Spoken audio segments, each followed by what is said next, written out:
मुख्यमंत्री जी की भ्रमित करने वाली कार्यप्रणाली ने तो जादूगर सम्राट को तो पीछे छोड़ा ही छोड़ा। फिल्मों में एक जादूगर गोगो आते हैं, गोगो को भी पीछे छोड़ दिया झूठ बोलने में और भ्रमित करने में। गोगो, जादूगर गोगो। और जादूगर सम्राट से भी एक कदम आगे निकल कर आए। अब सबसे पहला जादू क्या होता है? सबसे पहला जादू बताया जाता है कि हिमाचल प्रदेश में 150 स्कूलों को सीबीएसई स्कूल कर दिया गया। अध्यक्ष महोदय, सीबीएसई बोर्ड है, एचपीवी बोर्ड है, आप हिमाचल प्रदेश के बोर्ड को खत्म कर रहे हो। एचपी बोर्ड और सीबीएसई बोर्ड तो एनसीईआरटी को फॉलो करता है। आज हमें यह समझने की जरूरत है कि प्राइवेट स्कूल इतने अच्छे क्यों हैं? क्योंकि उनका एडमिनिस्ट्रेटर अच्छा है, उनका मैनेजमेंट अच्छा है, टीचर तो उनके इतनी कम तनख्वाह पे काम करते हैं, उसके बावजूद उनका रिजल्ट अच्छा।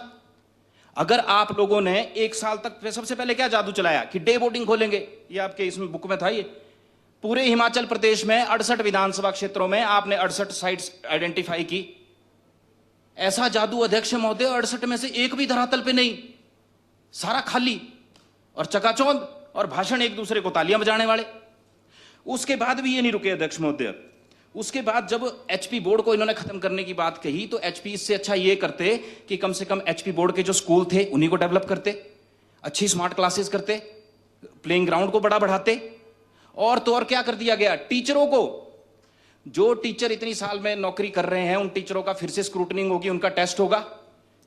मुख्यमंत्री जी तो यहां है नहीं, अगर आज 10वीं का पेपर दोबारा देने के लिए बोलेंगे तो हमें से कोई पास नहीं कर पाएगा।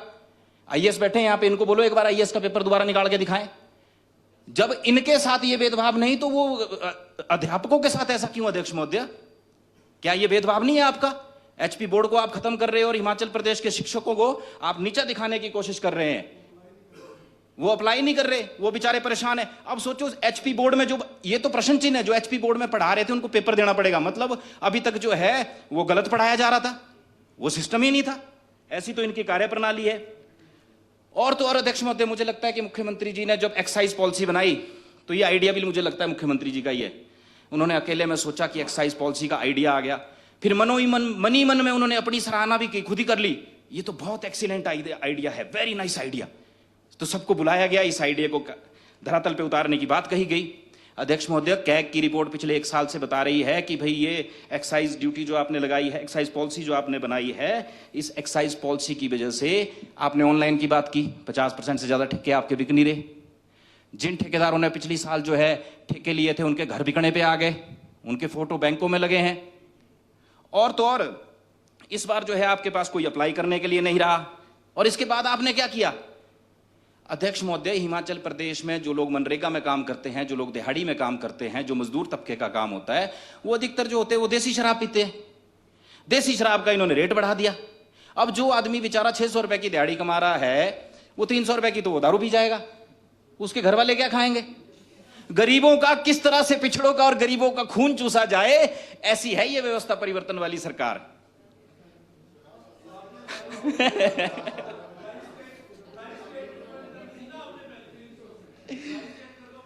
और तो और उससे भी रेवेन्यू आता है, हिमाचल प्रदेश की आय बढ़ती है। ड्राई स्टेट कर दिया तो आप लोगों के तो यहां आना मुश्किल हो जाना। अभी एक आरडीजी का जादू अध्यक्ष महोदय, कोई नहीं मिलेगा। आरडीजी का जादू, सर आरडीजी का जादू क्या किया इन लोगों ने? जैसे ही आरडीजी का ये आया पूरे प्रदेश में सनसनी फैला दी। सनसनी फैलाने के बाद बेचारा बनने की कोशिश की गई। अब उसमें क्या किया गया अध्यक्ष महोदय इन्होंने? अब इन्होंने क्या कर दिया, चेयरमैन हटा दिए, कैबिनेट रैंक हटा दिए। तो इसका मतलब तो यह था कि पिछले 3 साल से जो आरडीजी का पैसा आ रहा है उससे इसी में मित्रों की मौज हो रही थी। उस आरडीजी के पैसे से अध्यक्ष महोदय 3 साल मौज की गई। आज जब वो बंद किया गया तो सभी जो ये पद है, चेयरमैन हो चाहे कैबिनेट रैंक हो, ये सारे बंद करने की कगार में खड़े हो गए और नारा जो है केंद्र सरकार को दोष दिया गया। ये जादू यहां तक नहीं रुक रहा अध्यक्ष महोदय, अभी तो है नहीं यहां पे हमारे एचआरटीसी मिनिस्टर। इस जादू ने ऐसा कमाल किया कि हिमाचल प्रदेश में 500 बसें नहीं आई। कहते हैं हमसे भी रूट लिए नबार्ड में। मैं तो पहली बार था 5-5 बसों के रूट में, बड़ा खुश होकर विधानसभा में बोला जी 5 रूट दे दिए, अब तो बसें ही बसें। करसोग में क्या, प्रदेश में बसें ही बसें चलेंगी। लेकिन हुआ क्या, 35 रूट बंद कर दिए गए। जिन पिछड़ों की, जिन महिलाओं की, जिन गरीबों की, जिस अंतिम व्यक्ति के विकास की आप बात करते थे, वो लोग इस बसों में ट्रैवल करते थे, स्कूल के बच्चे। आप इस बड़े शहरों, जो शहरों वाली विधानसभा है, इनको छोड़ के कभी हमारे पहाड़ी क्षेत्र की जो विधानसभाएं हैं उनमें आइए। ठीक कह रहे थे पूर्व मुख्यमंत्री आदरणीय जयराम ठाकुर जी की 300 किलोमीटर कहां द्रंग है, कहां करसोग है। और ऐसे ही करसोग विधानसभा क्षेत्र भी बहुत बड़ा है, वहां लोगों के पास इतनी आय नहीं है कि वो अपनी गाड़ियां खरीद सके। चौरीधार से कटोल के लोगों को इतना परेशान किया, पहले तो वहां जाके झूठी घोषणा कर दी कि सड़क बनाएंगे, सड़क के बाद वो रूट जो 2023 में अध्यक्ष महोदय नुकसान में थे, 2023 में तो आपदा थी, बसें चलनी नहीं थी।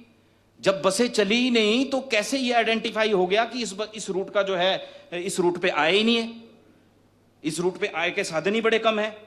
और तो और आपदा का बड़ा ये कहा कि हमने आपदा में डंगे लगा दिए, पुल लगा दिए, सड़कें बना दी। अध्यक्ष महोदय मेरे विधानसभा क्षेत्र में तीसरी साल फिर बोल रहा हूं, पुन्नी में जो एक पुल था वो नहीं लगा। और तो और कमाक्षा माता बहुत प्रसिद्ध माता है, वहां से छोटे छोटे बच्चे जो है खड्ड को क्रॉस करके स्कूल के लिए आते हैं, वहां भी पुल नहीं लगा। ये भी आपका हवाई जादू। और तो और मुख्यमंत्री जी ने एक बहुत बेहतरीन जादू करसोग में किया।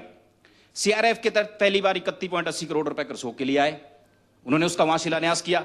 और शिलान्यास करते हुए क्या कह गए, मैं आंवले की तरह हूं, मैं बाद में समझ आऊंगा। आ गया प्रदेश को और करसोग वालों को आंवला समझ, अब आ रहा है बहुत बड़ी आंवला। अध्यक्ष महोदय शिलान्यास कर दिया और उसके कागजात बनाए नहीं है। 31.80 करोड़ रुपए 1.5 साल हो गए आए हुए, वो पैसा तो इनसे टेंडर नहीं हो रहे, केंद्र से आए पैसे हैं, उसको है सर अभी 5 मिनट और को 20 मिनट दिया, ऐसा ना करो, फ्लो मत तोड़ो, मैं 15 में बंद हो जाऊंगा। तो सीआईआरएफ के जो पैसे आए थे अध्यक्ष महोदय, उसका तो टेंडर लगा ही नहीं, वो भी जादू। जादूगर सम्राट से बड़ा जादू, जादूगर गोगो से बड़ा जादू, जादूगर मंगल तारा से बड़े जादूगर निकले हमारे मुख्यमंत्री जी। तो इन्हें भी अगर जादूगर कहा जाए तो इसमें कोई अतिशुक्ति नहीं होगी।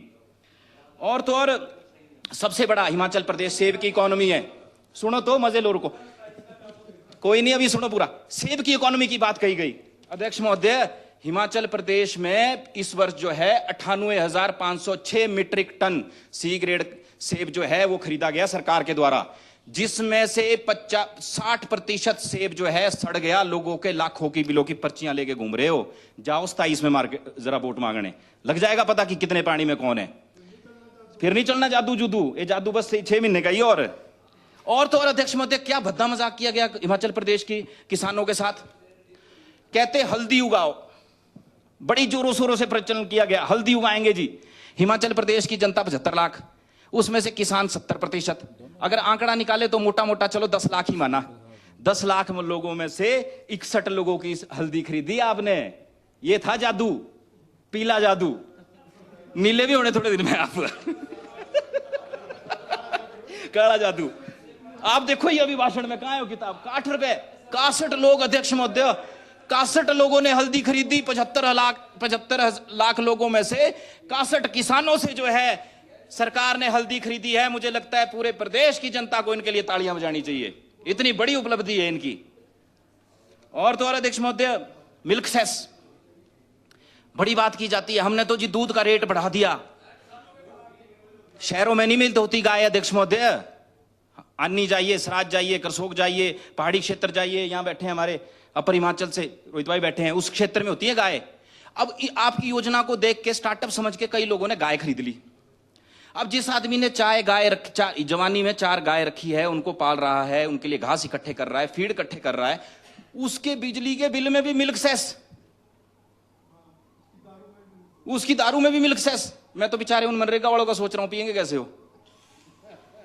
और तो और जो मिल्क सेस के जो पैसे हैं, कम से कम वही मिल्क फेड को मिल जाते, वो भी नहीं मिले। ये भी बहुत बड़ा जादू। मिल्क सेस का पैसा जा कहां रहा है भैया, ये भी तो रखो आंकड़ा सदन में। जो मिल्क सेस के नाम पे पूरे हिमाचल प्रदेश में ठगी की जा रही है। और इन्होंने क्या किया, ये एक सिर्फ ये कह रहे हैं कि 52 रुपए होगा, 54 रुपए होगा। इन्होंने ये बताया कि गाय के दूध की क्वालिटी अगर बढ़े, इसके लिए क्या काम किए इन्होंने। ना इन्होंने सब्सिडी दी, ना कोई उसकी फीड के लिए कोई पैसा दिया गया, बस मिल्क सेस लगाएंगे जी। अभी बता रहे थे 2-4 सेस और लगाने वाले हैं। जनता के पैसे को लूट कर जो है खजाना भरा जा रहा है सरकार द्वारा, और दोष प्रत्यारोपण की राजनीति की जा रही है। और कहते हैं हम सब इकट्ठे। अभी बता रहे थे ये 20-30 करोड़ रुपए दिए अध्यक्ष महोदय। मेरे गांव में थक गया मैं 3 साल से बोलते बोलते, एक छोटा सा पुल लगा दो, छोटे छोटे बच्चे स्कूल जाते हैं, वो तो दिए नहीं जा रहे। और बात करते हैं सम्मानता की। नौकरी का जादू, सबसे बड़ा जादू तो युवाओं के साथ किया, पिछड़ों के साथ किया, महिलाओं के साथ किया। आपने अभिभाषण में लिखा है कि 645 पटवारी की पोस्टें खोली आपने। नौकरियां देंगे भाई, 40,000 तनख्वाह भी बताई। 70,000 बच्चों ने पटवारी के टेस्ट भरा। आप लोगों ने उसमें क्या जादू किया? अध्यक्ष महोदय, इससे पहले जितने टेस्ट होते थे उसमें चाहे वो एससी समाज के बच्चे हो, चाहे ओबीसी के हो, चाहे महिलाएं हो, उन सबको फीस में कम फीस ली जाती थी, कंसेशन हुआ करता था। लेकिन इस सरकार ने सबसे 800 रुपए लिए। यह सरकार महिलाओं की विरोधी सरकार है, ओबीसी की विरोधी सरकार है, और सबसे बड़ी अनुसूचित जाति के लोगों की यह विरोधी सरकार है। इन्हीं लोगों की वजह से बाबा भीमराव अंबेडकर साहब ने बौद्ध धर्म अपनाया, क्योंकि सरकार तो आप लोगों की थी भाई, आजादी भी आप लोगों ने दिलवाई। तो इतने महान आदमी को धर्म बदलने पे भी इन लोगों ने मजबूर किया। और तो और सच्चाई बोल रहा हूं मैम, जनजाति लोगों को भी। सिर्फ 5 मिनट बचे हैं, अब मैं इसका समर्थन नहीं कर सकता हूं क्योंकि 15 मिनट की बात कही थी। बस जाते हुए लास्ट एक शायरी, अध्यक्ष महोदय। मिजाजी मानव के मुकद्दर में, मिजाजी जादूगर साहब, मिजाजी मानव के मुकद्दर में मौजे हैं 1000। अध्यक्ष महोदय, मिजाजी मानव के मुकद्दर में मौजे हैं 1000, नीचे नाव नहीं और हाथ में है पतवार। धन्यवाद अध्यक्ष महोदय, आपने मुझे बोलने का मौका दिया, उसके लिए बहुत बहुत धन्यवाद।